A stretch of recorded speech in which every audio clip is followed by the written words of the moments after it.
पहला जब मैंने उनको पॉकेट मनी दिया था तो उन्होंने एक वर्ल्ड एनसाइक्लोपीडिया खरीदा था, वो बुक भी मैंने संभाल करके रखी है सब कुछ, कि जब आप इस धरा को छोड़ जाते हैं तो आगे पीछे जो लेगेसी बचती है वो माँ बाप जो हो सकता है कि कुछ भी ना हो, उनका बेटा ही उनकी आंखों का तारा हो, जीने का आधार हो, जिनको उन्हें बड़े पाल पोस के बड़ा किया है, उसके साथ जो है। तो मैंने कहा कोई सीमा आपके पास नहीं जिससे हम बात कर पाए, मैं आपसे बात करना चाहता हूँ। हम एक समाज के प्राणी हैं और जब हमसे कोई पूछता है कि आपकी बहू कहाँ है तो मेरे पास कोई जवाब नहीं है। तो वो सम्मान जो मेरे बेटे के छाती पे नहीं लग सकता, वो सम्मान जाके कहीं ऑस्ट्रेलिया आखिर उन्हीं के साथ रह रहा है, जो ये तमाम लोग कह रहे हैं कि उनके साथ रहना चाहिए, तो क्या ऑस्ट्रेलिया सरकार की शोभा बढ़ाएगा वो कीर्ति चक्र?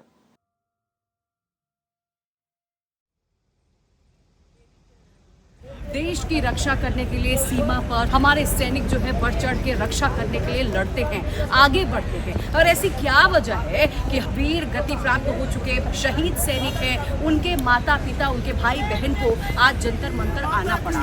न्याय दो वीर माता को, न्याय दो वीर माता को, न्याय दो।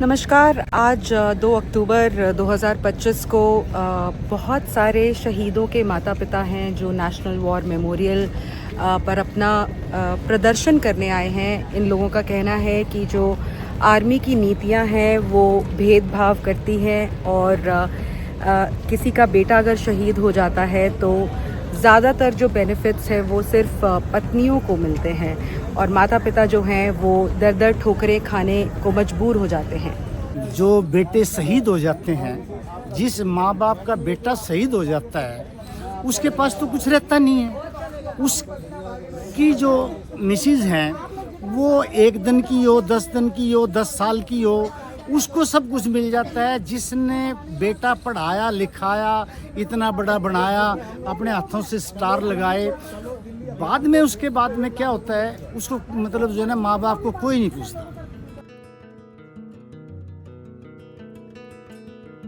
बच्चा जाने के बाद बिल्कुल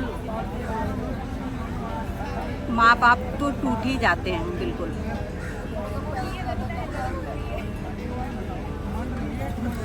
उसका वीर नारी का दर्जा है तो माँ बाप को भी तो वीर माता पिता का दर्जा मिलना चाहिए। किसी भी व्यक्ति को वीर बनाने में उसकी पत्नी का योगदान नहीं होता, योगदान होता है उनके माता पिता का, उनकी परवरिश का, उनके गुरुओं का, उनके मित्र का। लेकिन पत्नी 1 महीने की हो, 1 दिन की हो या 10 साल की हो, उसको वीर नारी कहा जाता है। लेकिन माता पिता का इकलौता संतान होता है, खो देने के बाद उसको कोई वीर परिजन नहीं कहता। कहीं जाके उसकी अपनी एक आइडेंटिटी नहीं है कि मैं इस वीर व्यक्ति का, इस वीर महान आत्मा का मैं पिता हूँ। इसलिए वीर नारी की तरह से वीर परिजन की संज्ञा मिलनी चाहिए। लोग कहते हैं कि नहीं मतलब देश को नाम कर गया, ठीक है वो तो जीवित रहते ही नाम कर गया ना, जाने के बाद तो बिल्कुल खालीपन। कोई संपर्क नहीं करता है, ना यूनिट करती है, ना उनके शहीद दिवस पे कोई करता है, ना लोकल कोई पूछता है। मेरी बात नहीं, मैं अपनी बात ही नहीं है, पूरे शहीदों के घर को कोई एक बार भी पूछने नहीं जाता है कि उनके माँ बाप कैसे हैं, क्या है। कम से कम शहीद के नाम पर कि उनका शहीदी दिवस है उसको भी लोग नहीं पूछने जाते हैं, उस पर भी।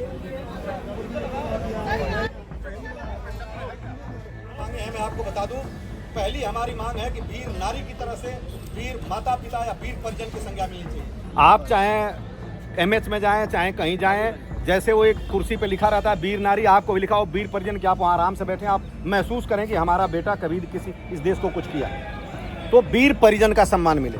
दूसरा हमारी डिमांड है सर कि जब भारत सरकार किसी चीज़ को देती है दोनों व्यक्तियों को रिसीव करने के लिए, तो रखने का अधिकार भी दोनों व्यक्तियों को होना चाहिए। ये नहीं हो कि पत्नी उसको लेकर के चली गई, आप एक उस प्रशस्ति पत्र के लिए, आप उस प्रमाण के लिए, जैसे ओलंपिक में जीतते हैं टीम गेम में तो 11 लोगों को मेडल दी जाती है, इंडिविजुअल में 1 मिलता है, तो रखने का अधिकार भी सबको मिलना चाहिए। तीसरी हमारी मांग है सर, किसी भी कीमत पे एनओके पॉलिसी से माता पिता को अलग न किया जाए, क्योंकि माता पिता के एनओके पॉलिसी से अलग क्या हो जाता है कि एनओके अपना एड्रेस बदलवा लेती है, जहाँ मर्जी हो जाता है, माँ बाप को ये पता नहीं चलता है कि भारत सरकार से या सेना से क्या वार्तालाप हो रही है, क्या चिट्ठियाँ आ रही हैं, क्या कार्रवाई हो रही है, और वो सोल्जर बोर्ड भी हमको भुला देता है। अपने मैंडेटरी करिए कि आप एनओके की परिभाषा से माता पिता को अलग नहीं करेंगे, और स्पाउस अगर अपना रेजिडेंशियल पता बदलवाती है तो बदलवा ले, लेकिन जो उसका परमानेंट एड्रेस है वो नहीं बदलना चाहिए। उसकी पहचान वहीं से होनी चाहिए जहाँ से वो बच्चा शहीद हुआ था, जहाँ से उसका था। और चौथी हमारी डिमांड है सर कि जब भारत सरकार ने कहा कि हम पेंशन को बांटने का प्रस्ताव हमारे पास है, तो वो पेंशन भारत सरकार बताए कि वो बांटने का प्रस्ताव मंजूर हो गया तो उसकी शर्तें क्या हैं, इनकार किया तो क्यों इनकार कर दिया, और अगर उसमें टाइम लगेगा तो कितना टाइम लगेगा। और उसमें एक जो विसंगति है कि 9,000 रुपया यदि किसी में माता पिता की आमदनी है तो वो सरकार कहती है कि आपको पेंशन की जरूरत नहीं है, जबकि पत्नी को नौकरी और पेंशन दोनों मिला के करीब 4-4 लाख रुपए तक मिलता है। तो ये 9,000 की बाध्यता खत्म होनी चाहिए, क्योंकि देश में दिहाड़ी मजदूर की भी आमदनी 12,000 है और दिल्ली के अनस्किल्ड लेवल का 21,700। ये बाध्यता खत्म होनी चाहिए सर। ये मेन था हमारी जो 4 मांगे सर। माता पिता को न्याय दो, वीर माता पिता को न्याय दो, भारत। आपका नाम क्या है अंकल? अख्तर खान, हमारे लड़का का नाम अकबर खान। क्या करते हैं आप अभी? हम मजदूरी करते थे, लेकिन अभी तो अब उम्र हो गया ज़्यादा, तो अब क्या करेंगे। लेह लद्दाख में शहीद हो गया लड़का हमारा, साल भर हो गया, साल भर 1 महीना हो गया। हमारी बहू थी 4 महीना के बाद चली गई है, सब कुछ ले दे करके, और ना तो हफ्ता में 1 बार कहीं ना कहीं मुकदमा कर दे रही है। हमको परेशान कर दिए, जीना हराम कर दिया। जो मेरी भाभी है, हम लोग के घर पे आके उनके फैमिली वाले भाभी गए, सब आके मार पीट किए घर पे। मेरी अब अम्मी को, मेरी बहन को, मेरी बुआ को, सबको मार के, और खुद कह रही है कि हमको मारे हैं, सब ऐसे ऐसे कर रही है। वो चाहती है कि हम इनको रोड पे ला दें। वो बोलती है कि रोड पे अभी 1 मरा है और 3 मरेगा, वो बोलती है ऐसे। मेरे भैया का नाम शहीद करण कुमार है, वो सेक्टर बांदीपुर कश्मीर में पोस्टेड थे वो, और उनके सम्मान में बीएसएफ जो है वो बॉर्डर सिक्योरिटी फोर्स में थे। बीएसएफ उनको एक सम्मान तक नहीं देना चाहती है, क्योंकि वो ऑन ड्यूटी ख़त्म हुए थे। और जो एनओके के हिसाब से जो भारत सरकार की पॉलिसी है, उस पॉलिसी के हिसाब से सिर्फ पत्नियों को मिलती हैं, वीर पत्नियों को। और वो सारी चीज़ें मेरी भाभी लेके हमारे स्थान से चली जा चुकी हैं, हमारे घर से, और वो हम पूरी फैमिली को ब्लॉक कर दिया है उन्होंने।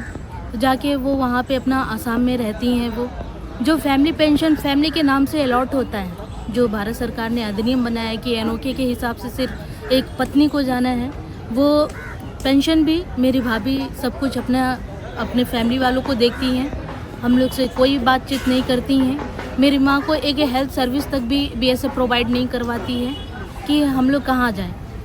और जो जितनी भी एक डेथ ग्रेजुएटी का जो हमें पैसा मिलना था, जो मेरी माँ को मिलना था, मेरी भाभी ने उस पर भी केस किया है कि मैं वीर पत्नी हूँ तो मुझे 100% डेथ ग्रेजुएटी का पैसा दिया जाए।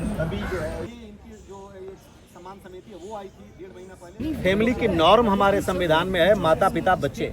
तो जब माता पिता बच्चे सबको छोड़ करके पत्नी चली जाती है तो ये वाइफ पेंशन नहीं है मैडम, ये फैमिली पेंशन है। आप बताइए, मोदी जी जब चुनाव लड़े थे तो ये लिख करके एफिडेविट में दिए कि उनकी पत्नी जसोदा बेन जी हैं, अभी तलाक नहीं हुआ है, और उनकी माताजी तो मान लीजिए चली गई हैं इस दुनिया से। अगर वो आज होती और माननीय मोदी जी अगर कुछ हो जाता तो आप बताइए कि क्या उनकी माताजी को देश भुला करके यशोदा बेन जी को वो चीज़ देता कि माताजी को? मैं कहता हूँ वो देश उनकी माताजी को ही याद रखता, और आज भी देश माताजी को ही सम्मान करता है, क्योंकि माताजी के पैर छूते हुए आशीर्वाद लेते हुए माननीय मोदी जी दिखते हैं। तो अगर यही पॉलिसी रहती तो नरेंद्र मोदी जी की माताजी भी दरकिनार कर दी जाती और वो आज उनको जसोदा बेन जी को याद किया जाता। तो मैं सरकार से सीधा पूछना चाहता हूं कि क्या इसी पॉलिसी के तहत क्या ये हो सकता है, जब माननीय नरेंद्र मोदी जी की माता पूरे देश के लिए आदरणीय माता है और उनको देश दमन करता है, मैं भी प्रणाम करता हूं, उनको नहीं अगर भुलाया जा सकता तो इन शहीदों के माता पिता को कैसे भुला दिया जाता है?